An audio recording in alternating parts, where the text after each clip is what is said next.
मानवा के स्टार्ट में देखते हैं कि फ्रे को डेमीगॉड को हराने के बाद सारे लोग बहुत ही ज़्यादा जश्न मना रहे होते हैं और फिर उसके बाद फ्रे यहाँ पे पूछता है कि मुझे इवान और स्नो तो दिख नहीं रहे हैं। तो फिर यहाँ पे इवान की गुरुजी उसको बताती है कि वो ब्रैट यहाँ से जा चुका है, बहुत ही उदासी भरा चेहरा लेके। उसे लग रहा है कि उसकी वजह से मेरा यहाँ पे हाथ जा चुका है। तो फ्रे पूछता है उससे कि अब तुम्हारा हाथ सही है कि नहीं। तो यहाँ पे वो बोलती है कि ये बहुत सही है, मेरे को तो थैंकफुल होना चाहिए कि मैं अभी तक जिंदा हूँ। फिर फ्रे बोलता है कि इवान ठीक है, तो चलते हैं स्नो को देखने, क्योंकि जो बैटल हुई है अग्नि के खिलाफ तो उसके जैसे स्नो एल्फ के लिए बहुत ही ज्यादा खराब रहा होगा और वो बहुत ही ज्यादा हार्ट ब्रोकन भी लग रही है। फिर हम लोग देखते हैं कि एक स्ट्रेन से दिखने वाली लड़की के सामने फ्रे ब्लैक चला जाता है और फिर उसके बाद वो पूछती है कि तुम्हारा क्या हो रहा है हिसाब, मैं क्योंकि फिलहाल अभी अकेले रहना चाहती हूँ। लेकिन फ्रे यहाँ पे उसके सामने बैठ जाता है और फिर उसके बाद बोलता है कि ये बहुत शर्म की बात है, लेकिन मैं अकेले नहीं रहना चाहता यहाँ पे। और फिर उसके बाद फ्रे बोलता है कि अग्नि मारा जा चुका है। तो यहाँ पे स्नो बोलती है कि आखिरकार, और वैसे भी मेरा कोई हेल्प काम नहीं आया। तो वो बोलता है फ्रे कि यू आर राइट। और फिर फ्रे पूरा डिमोलराइज करना शुरू कर देता है उसको, बोलता है कि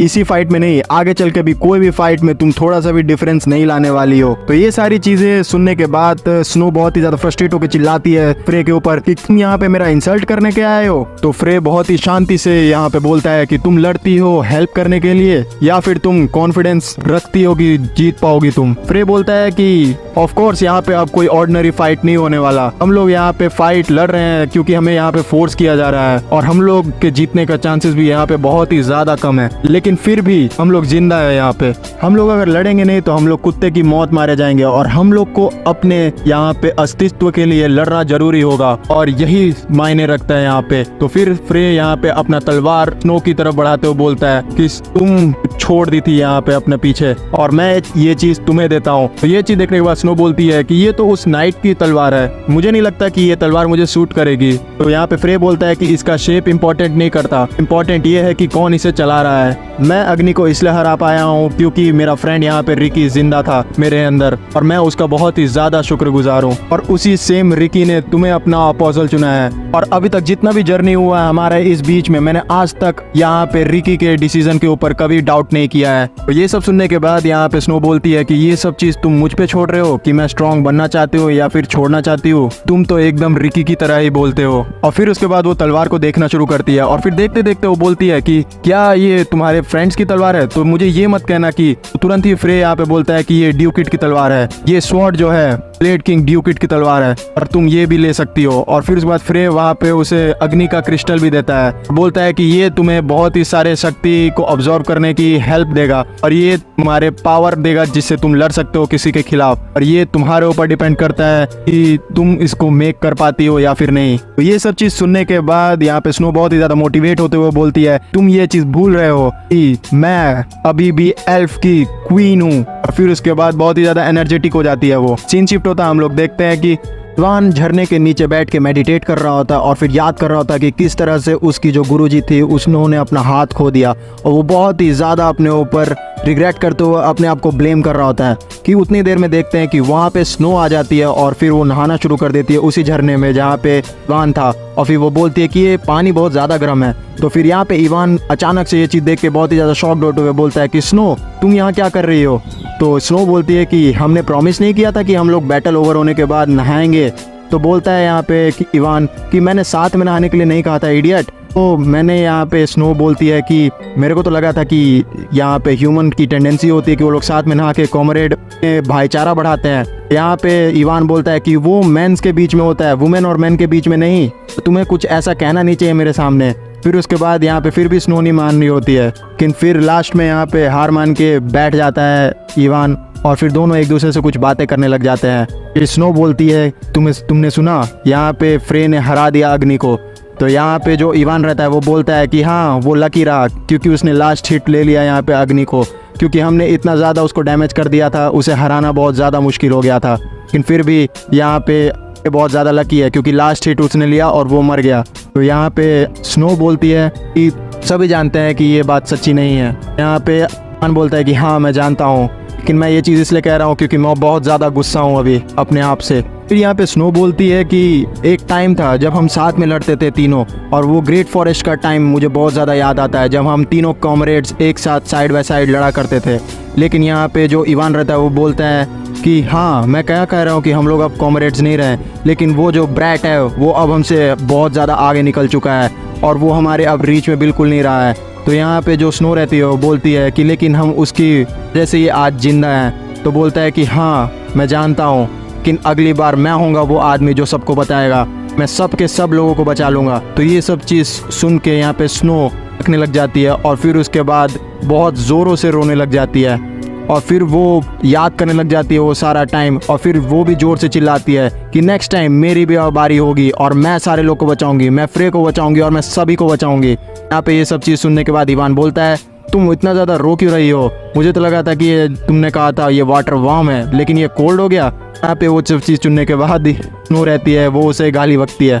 सीन शिफ्ट होता है, हम लोग देखते हैं कि जो फ्रे रहता है वो एक जगह जाता है और वहाँ पे उसे टोका जाता है कि बोला जाता है कि तुम वापस आ गए। यहाँ पे फ्रे बोलता है कि हाँ मैं वापस आ चुका हूँ यहाँ पे और मैंने बहुत ही आसानी से उसे हरा दिया है। फिर वो बोलती है लड़की कि मैं तुम्हारे अंदर कोई माना सेंस नहीं कर पा रही हूँ, आखिर तुम्हें हुआ क्या है। तो यहाँ पे फ्रे बोलता है कि डिवाइन मैना, मैं इस तरह से एक टेक्निक खोज ली है जिससे मैं अपने मैना को डिवाइन पावर के अंदर आ पा रहा हूँ और फिर ये कम्प्लीटली बहुत ही अच्छा तरीके का पावर दे रहा है और मेरे को एक भी चीज़ छोड़नी नहीं पड़ रही।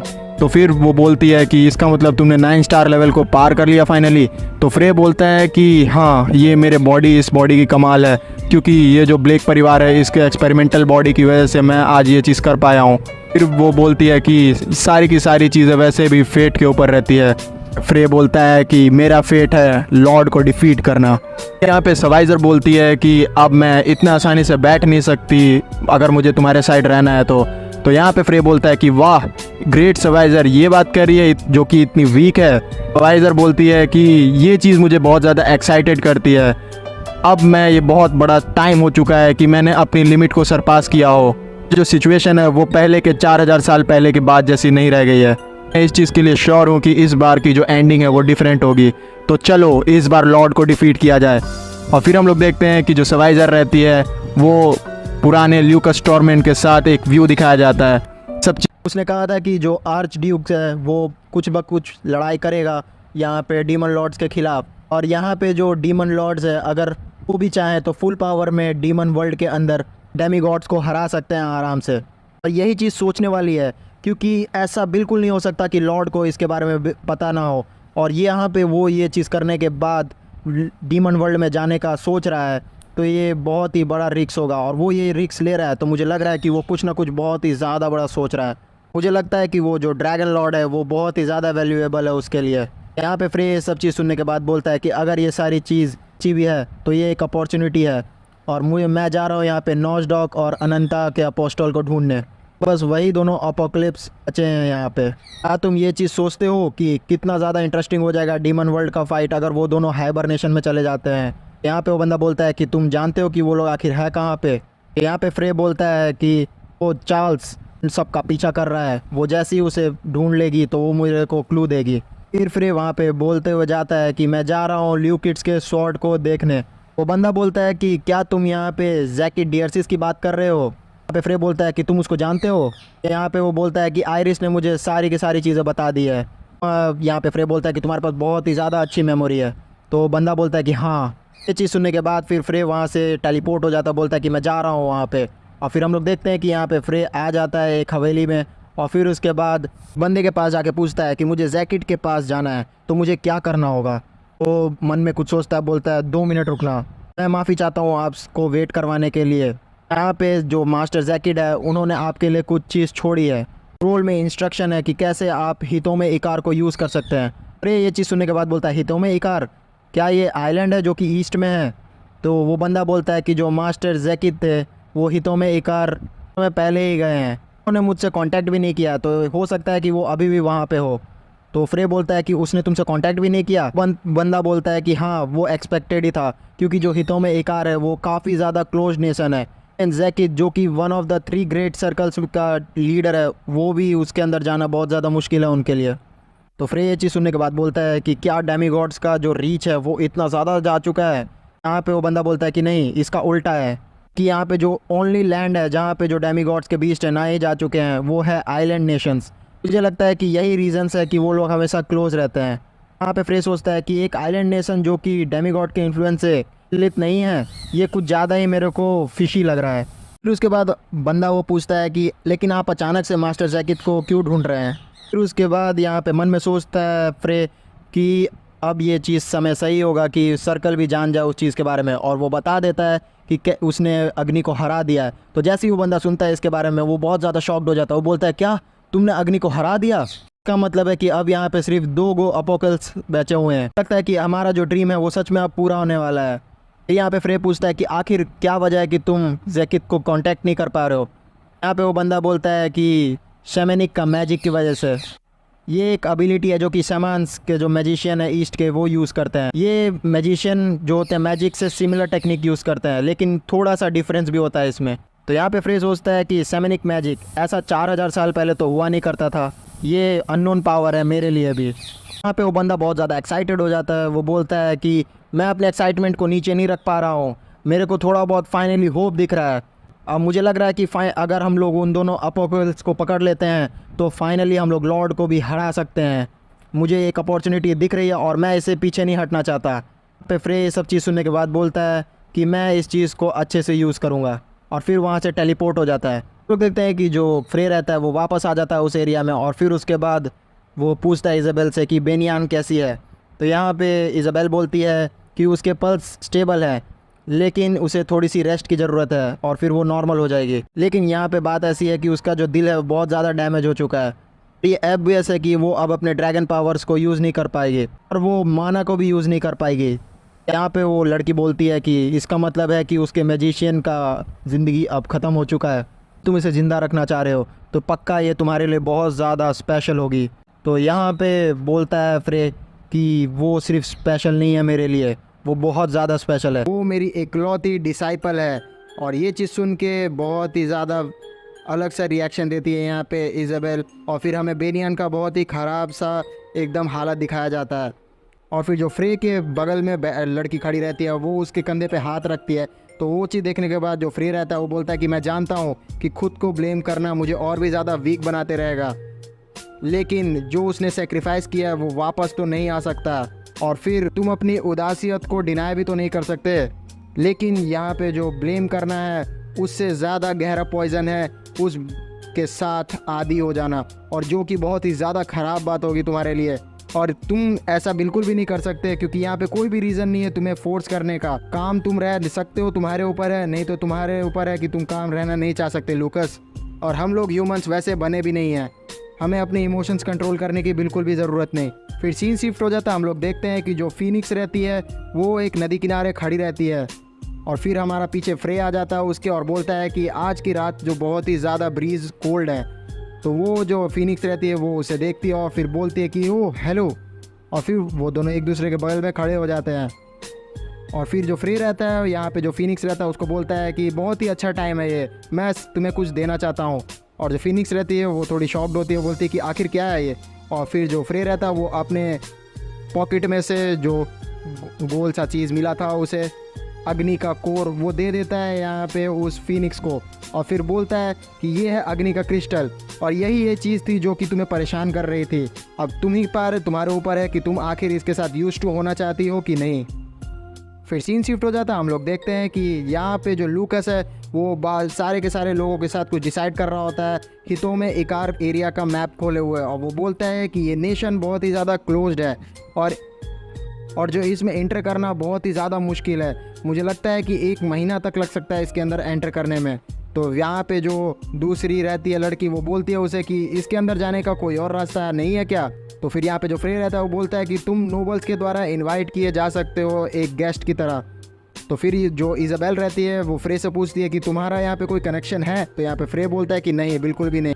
तो यहाँ पे दूसरी लड़की बोलती है कि फिर तो हमारे पास बस एक ही चीज़ बचा, परमिशन लेना ग्रेट शमान से। वो लड़की बोलती है कि क्या वो हमें अंदर नहीं आने दे सकती क्योंकि हम लोग मेंबर है ग्रेट अलायंस के। तो यहाँ पे इज़ाबेल बोलती है कि आखिर तुम कहना क्या चाहती हो। लेकिन हम लोग देखते हैं कि यहाँ पे वो जो लड़की रहती है वो आखिरकार मजाक कर रही होती है। और तो यहाँ पे सारे के सारे लोग का मूड एकदम ख़राब हो जाता है क्योंकि इतने सीरियस एरिया में रहते हुए वो बहुत ही ज़्यादा मजाक कर रही होती है।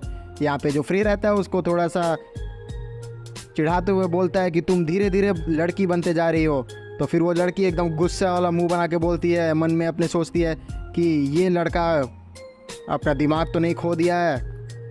और फिर हम लोग का सीन शिफ्ट होता है। हम लोग देखते हैं कि जो इवान रहता है वो बोलता है कि फ्रे क्या सही में बहुत ही ज़्यादा ग्रेट जादूगर है।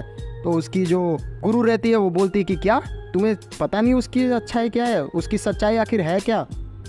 और फिर जो उसकी गुरु रहती है वो इवान को बता देती है कि जो फ्रे है वो असल में वही है 4000 साल पहले का लेजेंडरी मेज लूकस स्ट्रॉमैन। और जैसे ये चीज़ सुनता है इवान वो बहुत ही ज़्यादा एकदम शॉक्ड हो जाता है। और फिर उसके बाद उसकी पैरों तले ज़मीन खिसक जाती है। वो बोलता है कि क्या फ्रे वही है जो कि 4000 साल पहले का हीरो है, मेज लूकस स्ट्रॉमैन। तो यहाँ पे बहुत ही ज़्यादा उसके तहलका मच जाती है। और इसी चीज़ का मज़ा लेते हुए यहाँ पे जो फ्रे रहता है वो बोलता है इवान को कि ये तुम्हारी आखिरी अपॉर्चुनिटी है मुझसे माफ़ी मांगने के लिए, क्योंकि तुम अभी तक मेरे साथ बहुत ही ज़्यादा रूडनेस से रहे हो इवान।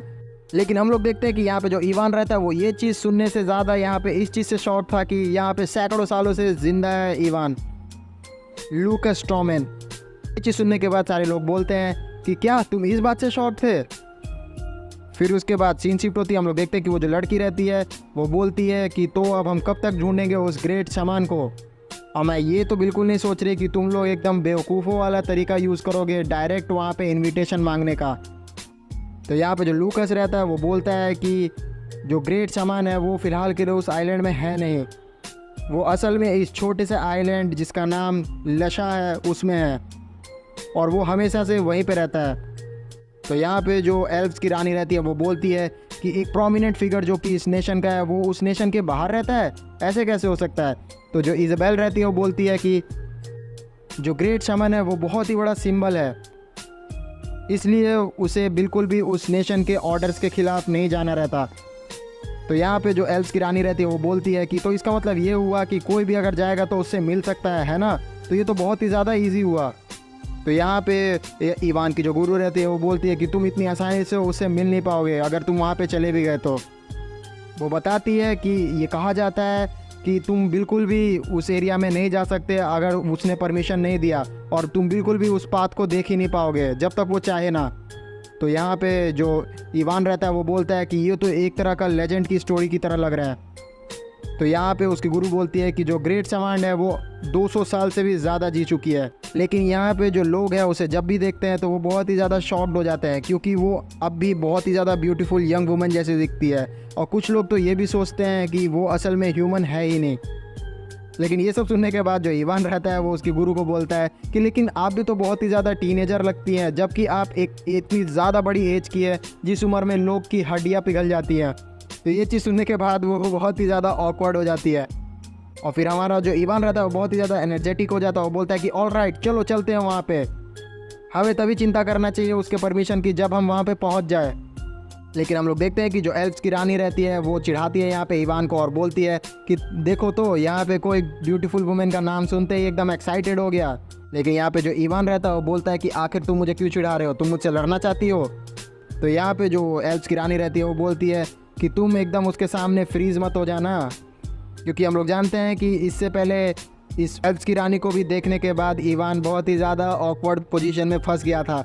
तो यहाँ पे जो इवान रहता है उसको बचाते हुए बोलता है कि वो तो बहुत पहले की बात है, अब तो देखो मैं तुम्हारे चेहरे को देखने के बाद बिल्कुल रिएक्ट तक नहीं करता। और मैं ये डाउट करता हूँ कि अगर वो बहुत ही ज़्यादा ब्यूटीफुल हुई भी, लेकिन फिर भी वो तुमसे ज़्यादा तो ब्यूटीफुल होगी नहीं। तो ये चीज़ सुनने के बाद वो लड़की रहती है वो बहुत ही ज़्यादा ब्लश करने लग जाती है। और फिर उसके बाद जो इवान रहता है वो बोलता है कि मुझे कुछ याद आया जो कि मुझे बहुत ही ज़्यादा गुस्सा आ रहा है उस चीज़ को याद करते हुए। क्या हम लास्ट टाइम की तरह यहाँ पे प्लांट ही खाएंगे? इस बार तो मैं मीट खाना चाहता हूँ, मीट मीट मीट। और वो बहुत ही ज़्यादा चिल्लाने लग जाता है। लेकिन हम लोग देखते हैं कि यहाँ पे जो एल्फ्स की रानी रहती है वो बहुत ही ज़्यादा शर्मा रही होती है और उसके जो कान रहते हैं वो बहुत ही ज़्यादा लाल हो जाते हैं। और फ्रे इस चीज़ को नोटिस भी कर लेता है।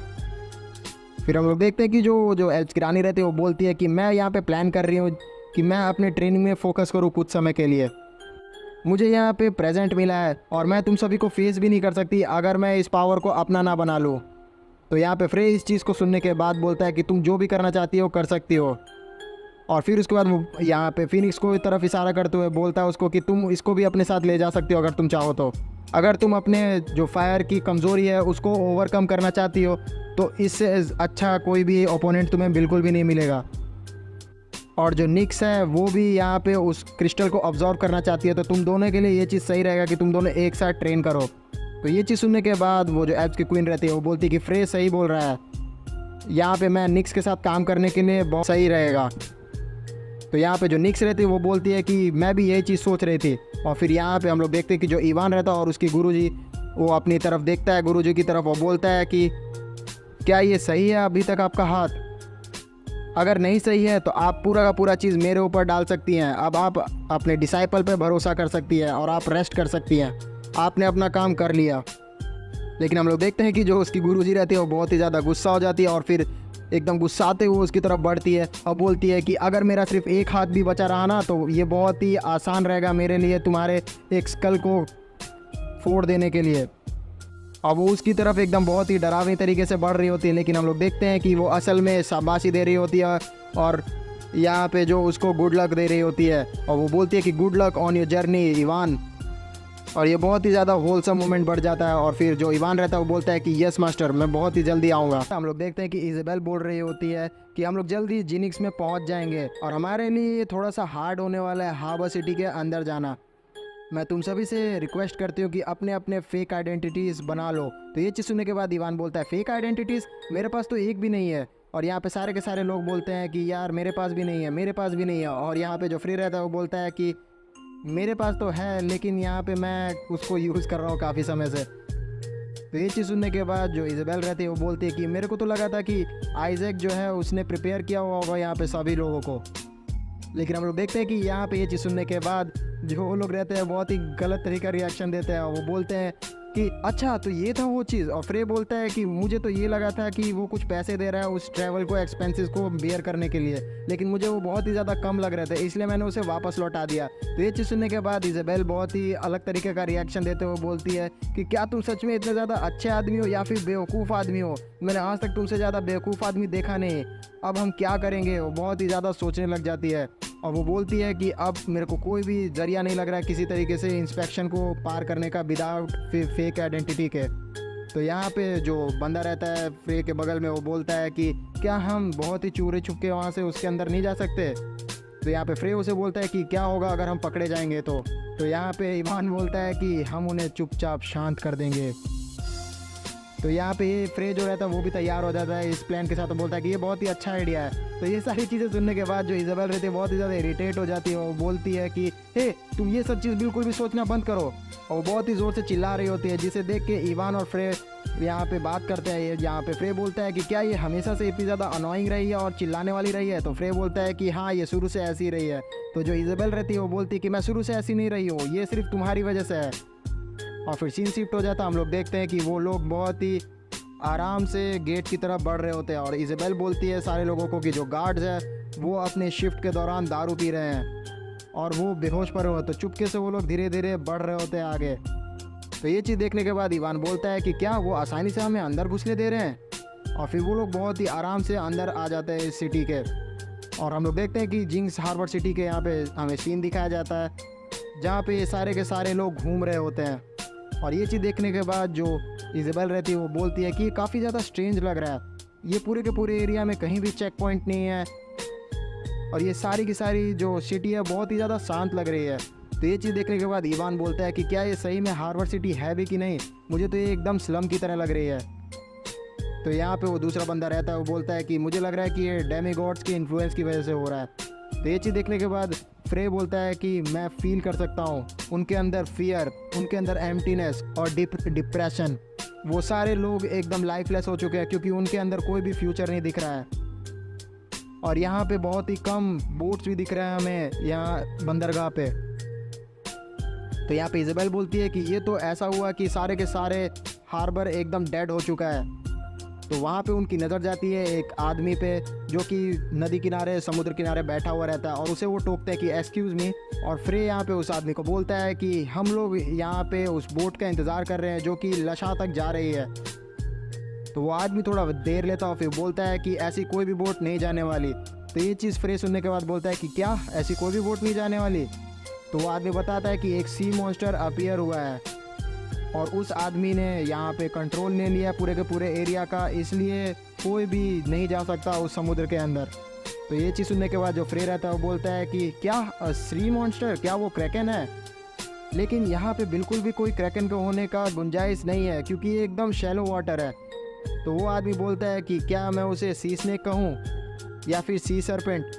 ये नहीं यार, दोनों से कहना तो बिल्कुल भी सही नहीं होगा क्योंकि वो इतना बड़ा है कि आराम से स्काई तक पहुंच सकता है और वो अपने दोनों मुंह से आग उगलता है। और मैंने आज तक अपने 10 साल के करियर में कभी भी वैसा कोई सी सरपेंट तो देखा ही नहीं। तो यहाँ पे जो इज़ाबेल रहती है वो उस आदमी की तरफ मैप लेके जाती है और वो बोलती है कि क्या तुम मुझे बता सकते हो कि वो सी सरपेंट कहाँ पे दिखा है? और फिर उसके बाद वो आदमी मैप पे इशारा कर देता है उस एरिया का जहाँ पे उसे सी सरपेंट दिखा है। तो ये चीज़ देखने के बाद जो फ्रे रहते हैं और इज़ाबेल रहते हैं वो बहुत ही ज़्यादा शॉक्ड हो जाते हैं। फिर सीन शिफ्ट होता है, हम लोग देखते हैं कि यहाँ पे जो फ्रे रहता है वो बोलता है उस लड़की को कि क्या तुम्हें ये एरिया थोड़ा ज़्यादा बॉदर नहीं कर रहा जहाँ पे सी सरपेंट आया है? तो वो लड़की बोलती है कि हाँ, एकदम ऐसा ही लग रहा है कि वो हितोमे इकार को प्रोटेक्ट कर रहा है ना? तो यहाँ पे जो दूसरा लड़का रहता है वो बोलता है कि एक 2 मुँहा सांप जो कि बहुत ही ज़्यादा बड़ा है, इतना बड़ा कि पूरे आसमान को छू जाए, ये पक्का एक डेमीगॉड है। तो यहाँ पे ये सारा चीज़ सुनने के बाद लोग शॉक्ड हो जाता है। वो सोच रहे हैं कि एक डेमीगॉड हितोमे इकार को क्यों प्रोटेक्ट कर रहा है आखिर। और जो फ्रे रहता है वो मन में सोचता है कि आखिर एक आउटसाइडर को प्रिवेंट करने के लिए इस कंट्री में एक डेमीगॉड ऐसा क्यों कर रहा है। और फिर उसके बाद जो फ्रे रहता है वो ये चीज़ बोलता है कि हमें इस पर कुछ देखना पड़ेगा। तो यहाँ पे जो इज़ाबेल रहती है वो बोलती है कि क्या तुम ये चीज़ कह रहे हो कि तुम सीधा उस एरिया में जाओगे जहाँ पे सी सरपेंट आया है, ये कंफर्म करने के लिए? तो यहाँ पे फ्रे बोलता है कि क्या तुम्हें ये नहीं लगता कि ये बहुत ही अजीब सी बात होगी अगर मैं उसे बहुत ही आसानी से मार दूँ? तो यहाँ पे इज़ाबेल बोलती है कि ये कुछ आसान लग भी नहीं रहा और कुछ अजीब लग भी नहीं रहा। मुझे लगता है कि तुम अगर गए वहाँ पे तो वो अपने आप वहाँ से भाग जाएगा क्योंकि ये पूरे के पूरे एरिया में फैल चुका है कि तुमने आराम से अग्नि को यहाँ पे हरा दिया है। दूसरी लड़की रहती है वो बोलती है कि इज़ाबेल एकदम सही बोल रही है। वो बोलती है कि अगर तुम वहाँ पे जाके उससे मिलना भी चाहते हो तो तुम्हें अपने मैना को कंट्रोल करके जाना होगा वरना वो तुम्हें डिटेक्ट कर लेगा। और फिर इज़ाबेल बोलती है कि मुझे लगता है कि इस एरिया में एक ना एक ऑपरेशनल बोट तो ज़रूर होगा जो कि काम कर रहा हो। तो यहाँ पे फ्रे ये चीज़ को सुनते हुए बोलता है कि अगर हमें बोट चाहिए ही तो हम कोई बोट खरीद क्यों नहीं लेते। तो यहाँ पे इज़ाबेल बोलती है कि क्या तुम्हारे पास इतना ज़्यादा पैसा है? तो यहाँ पे फ्रे बोलता है कि हाँ, मेरे पास बिल्कुल है, मेरे दोस्त ने मेरे को कुछ दिया था ऐसे ऐसे मोमेंट्स के लिए। तो यहाँ पे वो जो फ्रे रहता है वो अपने उस गठरी में से एक रूबी निकालता है जिसे देख के वहाँ पे जो बगल में उसकी एक लड़की रहती है वो बोलती है कि वेट, होल्ड अप, मुझे ऐसा लग रहा है कि ऐसा सिमिलर रूबी मैंने पहले देखा है अपने डंजन में जो कि मैंने छोड़ा हुआ था। तो यहाँ पे फ्रे उसे बोलता है कि अरे नहीं, तुम यहाँ पे इमेजिन कर रही हो ऐसी बेकार की चीज़। तो वो बोलता है कि हाँ, मैं बेकार की चीज़ इमेजिन कर रहा हूँ। फिर थोड़ा देर के लिए ऑकवर्ड साइलेंस होता है और फिर उसके बाद यहाँ पे बहुत ही बुरी तरीके से मारना शुरू कर देती है। वो बोलती है कि साले तुम चोर, तुम यहाँ पे लेके आ गए उस रूबी को जो कि मैंने वहाँ पे अपने डंजन में छोड़ा था। तो यहाँ पे फ्रे बोलता है कि अरे तुमने तो वो मेरे लिए ना छोड़ा था। तो यहाँ पे वो बोलता है कि मैंने तुम्हारे लिए छोड़ा था लेकिन उसे बेचने के लिए नहीं छोड़ा था। तो यहाँ पे फ्रे उसे बोलता है कि यार तुम तो पूरे के पूरे लड़की बनते जा रहे हो। तो वो बोलता है कि ये आसूल, मैं तुम्हें दोबारा से ये चीज़ कहने नहीं दूंगा। तो यहाँ पे जो इज़ाबेल रहती है वो बहुत ही ज़्यादा इरिटेट हो चुकी है तो इस चीज़ से वो बोलती है कि नॉट अगेन। फिर सीन शिफ्ट हो जाता है, हम लोग देखते हैं कि एक शिप का जुगाड़ कर लिया होता है यहाँ पे उन सभी ने। और फिर उसके बाद जो इज़ाबेल रहती है ये चीज़ देखने के बाद बहुत ही ज़्यादा शॉक्ड हो जाते हैं। बोलती है कि क्या सच में तुमने पूरे के पूरे शिप को ख़रीद लिया? तो यहाँ पे फ्रे बोलता है कि हाँ, पैसा बहुत प्यारी चीज़ है। और फिर उसके बाद हम लोग देखते हैं कि जो फ्रे रहता है वो उस लड़की को थैला पकड़ाते हुए बोलता है कि ये लो, कुछ पैसा बच गया तुम्हारा इसमें। और फिर उसके बाद यहाँ पे जो फ्रे रहता है वो आदमी को बोलता है कि हे, तुम नेविगेटर हो ना, तो क्या तुम मुझे लाशा तक ले जा सकते हो? तो वो आदमी बोलता है लाशा, अगर हम आउटसाइड रूट लेते हैं तो हम लोग बिना उस आदमी को मिले हुए, उस सी सरपेंट के मिले हुए बच जाएंगे वहाँ से और चले जाएंगे वहाँ पे। तो यहाँ पे जो फ्रे रहता है वो बोलता है कि आखिर तुम कितने पैसे चाहते हो? तो वो आदमी बोलता है कि तुम कितना दे सकते हो? लेकिन फिर वो आदमी बोलता है कि मैं 30 गोल्ड लूँगा। तो यहाँ पे ये चीज़ सुनने के बाद जो फ्रे रहता है वो बहुत ही ज़्यादा डेडलीस्ट लुक बनाता है उस आदमी को दिखाते हुए। तो ये चीज़ देख के वो आदमी डर जाता है। वो बोलता है कि नहीं 20 भी चलेगा, अच्छा ठीक है चलो 15 गोल्ड भी चलेगा। यहाँ पे हमें दिखाया जा रहा होता है कि वो जो लड़की रहती है जिसका रूबी यूज़ कर लिया होता है यहाँ पे फ्रे ने, वो सोच रहा होता है कि यार मेरा जो रूबी जो मेरे माना से पूरा का तरह इम्ब्यूड था वो एक छोटे से चिल्लर में बच गया है। और वो बहुत ही ज़्यादा रो रहा होता है। लेकिन हम लोग देखते हैं कि वो भी चिल्लर जो दिया रहता है फ्रे ने, वो उससे छीन के उस आदमी को दे देता है। और वो आदमी जब उसमें झाँकता है तो वो देखता है कि उसमें 50 गोल्ड के कॉइन है, और वो बहुत ही ज़्यादा शॉक्ड हो जाता है ये चीज़ देखने के बाद। हम लोग देखते हैं कि यहाँ पे वो जो लड़की रहती है वो बहुत ही ज़्यादा गुस्सा हो जाती है, और वो बोल रही होती है कि तुम तो एकदम निर्दयी हो यहाँ पे। और हम लोग देखते हैं कि वो जो आदमी रहता है वो बहुत ही ज़्यादा शॉक्ड हो रहा होता है ये चीज़ को देख के, और वो रोने लग जाता है इतने ज़्यादा सिक्कों को देख के, और बोलता है कि मेरी बेटी यहाँ पे बीमार है, और मैंने बिल्कुल भी उम्मीद छोड़ दी थी क्योंकि मैं उसका मेडिकल फ़ीस दे पाऊँगा, क्योंकि बहुत ही ज़्यादा एक्सपेंसिव हो रहा था ये चीज़ मेरे लिए। लेकिन तुम सभी की वजह से ये बहुत ही ज़्यादा आसान हो गया है मेरे लिए। थैंक यू सो मच, तुम सच में मेरी ज़िंदगी को यहाँ पे आसान बना दिए हो। अब मैं ये एकदम पक्का अश्योर करूँगा कि तुम आसानी से लशा तक पहुँच पाओ। तो ये चीज़ देखने के बाद यहाँ पे जो फ्रे रहता है वो उसे पूछता है कि तुम क्या कह रही थी कि मैं एकदम निर्दयी हूँ। तो फिर उसके बाद वो बोलती है कि नहीं नहीं, तुम एकदम ओवरफ्लो कर रहे हो एकदम प्यार के साथ। और इसी के साथ यहाँ पे ये एपिसोड होता है।